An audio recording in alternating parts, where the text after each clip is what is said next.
ગોંડલના રીબડામાં અમિત કુટ નામના યુવાને પોતાની વાડીમાં જે ગળે ફાંસો ખાઈ જીવન ટૂંકાવ્યો છે તેના કારણે સમગ્ર ગોંડલમાં પડઘા પડ્યા છે। 2 દિવસથી લોકો છે તેમની સતત નજર ગોંડલ ઉપર જોવા મળી રહી છે, કેમ કે આ ઘટનાક્રમમાં નવા પ્રકરણો ખુલી રહ્યા છે અને ગઈકાલે જે રીતે આ પ્રકરણમાં અનિરુદ્ધસિંહ જાડેજાનું નામ સામે આવ્યું, તેમના પુત્ર રાજદીપસિંહ રીબડાનું પણ નામ સામે આવ્યું। આ મામલાના સંદર્ભમાં ગોંડલ તાલુકા પોલીસ સ્ટેશન ખાતે અનિરુદ્ધસિંહ જાડેજા અને તેમના પુત્ર રાજદીપસિંહ જાડેજા સામે ફરિયાદ પણ નોંધાઈ છે। ગુનો દાખલ થયા બાદ હાલ પિતા પુત્ર ભૂગર્ભમાં ઉતરી ગયા છે।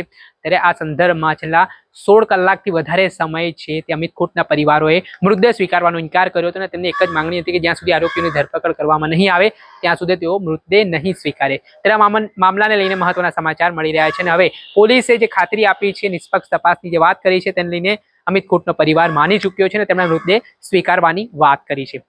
આ વચ્ચે ફરી એકવાર ગોંડલના પાટીદાર સમાજના આગેવાન ગોવિંદ સાગપરિયાનું નિવેદન સામે આવ્યું છે। તેઓ શું કહી રહ્યા છે તે સાંભળો।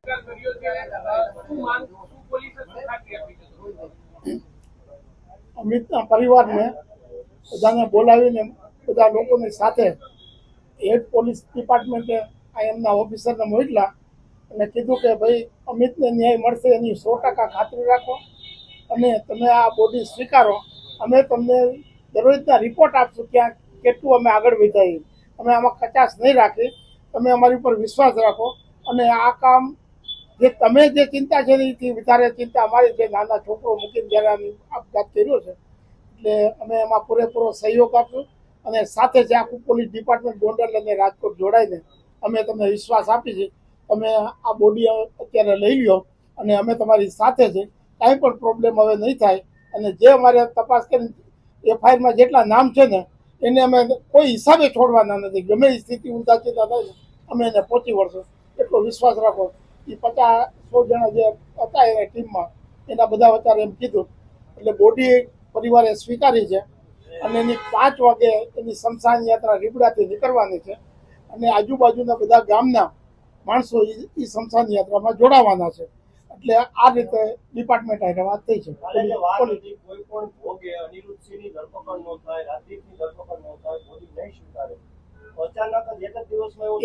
એને એવું કીધું અમારી ગાડી 40-20 નીકળી ગઈ છે, અમે એ તમે સ્વીકારો, અમે તમને એનું જે દરરોજનું છે ને એ આપશું અને આમાં અમે જાજો ટાઈમ નહીં રહેવા દઈએ, ધરપકડ કરશું।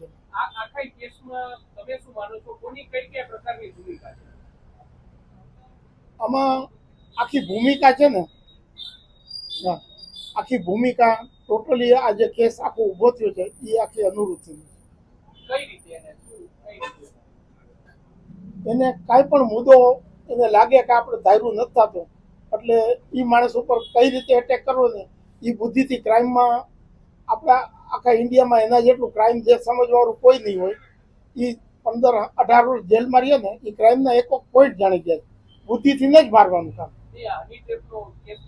હજી ટેપમાં કેસમાં મુદ્દો એવો છે કે આ છોકરી આની પહેલા સંજય પંડિત વકીલ હતા, એ અનુરૂધને ખૂબ લખતા જેલમાં પુરાવા માટે, દરરોજ એટલું બધું બોલતા મીડિયામાં અને એને પુરાવી જ દેવો, એ પુરાઈ જેવી સ્થિતિ હતી એટલે હની ટેપમાં આ છોકરીને લઈને એને કર્યું અને એને એ કેસ પાછો ખેંચવો પડ્યો અને જેલમાં જવું પડ્યું। એ 3 જણા થઈને આ છોકરીનો ઘણી જગ્યાએ ઉપયોગ કરે।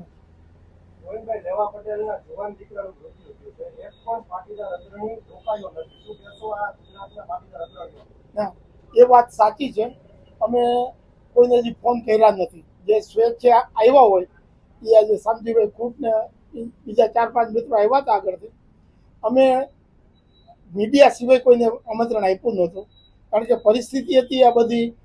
જ્યારે ખોડલધામના નરેશ પટેલ છે એને આખી ખબર છે 3 વર્ષથી માથાકૂટ હાલે છે અને છોકરા 40-50 ત્યાં ગયા હતા કે અમને કંઈક મદદ કરો, એ કે કરશું પણ છોકરાઓને મદદ ન મળી એટલે આ એને એક્શન લેવું પડ્યું।